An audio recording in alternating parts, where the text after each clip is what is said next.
Imagine walking into your dream apartment for the first time. Sunlight streaming through the windows, spacious rooms, a balcony overlooking the city. Everything you've been saving for. You fill out the application, heart racing with excitement. Then the landlord leans back, looks at you, and says something that stops you cold. Something you never expected. Something that makes you question if fairness really exists in this country. What would you do if your dream home suddenly felt like a trap? James Carter, a 30-year-old black software engineer living in Atlanta, had spent months hunting for the perfect apartment. Every evening after work, he scrolled through listings, imagining a place where he could finally feel safe, relaxed, and at peace. One day, he stumbled upon a charming two-bedroom unit in a quiet, tree-lined neighborhood. The rent was fair, the building was well-maintained, and it was close to his job. Everything James wanted. Excited, he scheduled a viewing. The moment he walked through the door, he felt at home. Polished hardwood floors, sunlight pouring in, through the windows and a quiet street outside. After the tour, James submitted his rental application with confidence. Within hours, he received a call from the landlord. At first, the conversation seemed normal, but then came the words James would never forget. "Are you sure this neighborhood is right for you?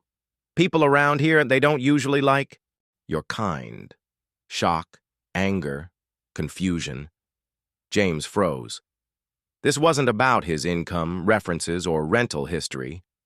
It was about the color of his skin.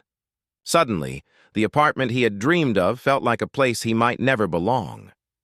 James didn't walk away.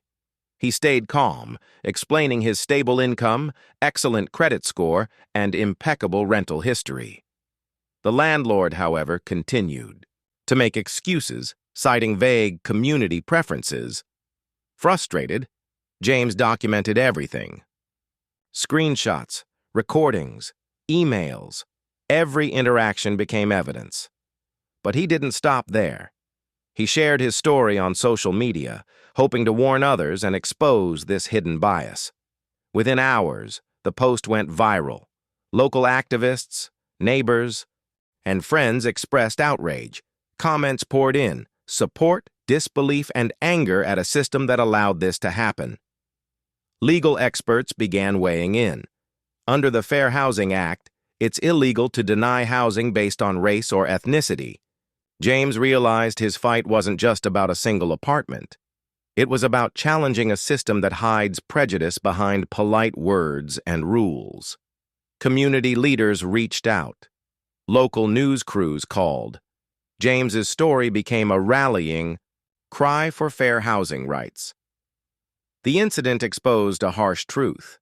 Even in modern America, discrimination could be subtle, yet devastating. Determined to confront the landlord directly, James scheduled a face-to-face meeting.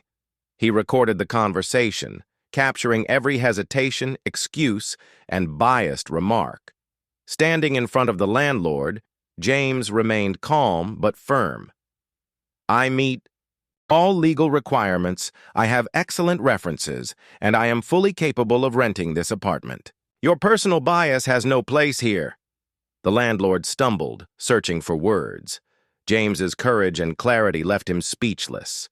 A tense silence filled the room.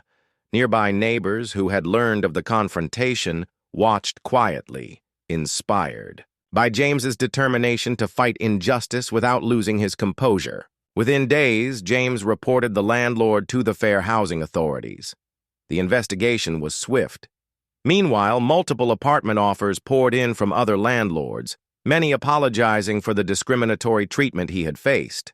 James finally moved into a beautiful apartment in a welcoming neighborhood. But more than that, he had sent a message. Staying silent in the face of injustice allows prejudice to thrive. Standing up, documenting, and speaking out can create real change. His story resonated across Atlanta and beyond, sparking local discussions about racial discrimination in housing and reminding the community that fairness must be defended. Imagine finally finding your dream home, only to be told you don't belong. Would you walk away silently or fight for justice? Comment. Below, how would you react if this happened to you?